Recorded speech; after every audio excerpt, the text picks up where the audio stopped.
Hoekom hardloop my babietjie nou so? Ry, ry, moenie nog 'n video maak nie, ry. Met die man kan vir my sien. Ek was besig om 'n video van myself te Ek maak. dink die security volg vir my Keenan. Hoe dan nou? Volg vir my. Ek was in die toilet. Ek was in die toilet gewees, hè. Ek het 'n pau gevat.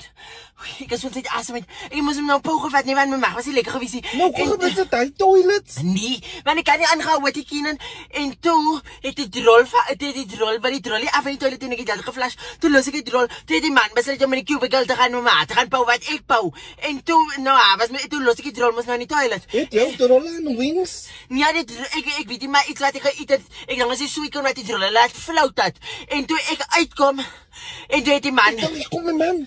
Ja, raai, moenie 'n video maak nie. Maar toe het die man vir my gesê, "Oi." Toe sê ek, "No, that's not my." Ek gesien ek het uit die toilet gekom. Toe loop ek en ek dink ek soek vir my man wil ek moet die drol. Ek gaan net die drol uithaal. Raai, Keenan, ek kan nie sien nie. Nee, raai, Keenan. Almal is joune. Nee, weet jy as myne nie as ek gaan net die naai. Ek gaan net die naai. Op die CCTV footage. Hulle die cameras in die toilet sê mag jy is illegal om cameras in die toilet te hê. Maar ek gaan net die naai my drol as ek weer na hierdie plek kom. Jy was die laaste mens aan die toilet.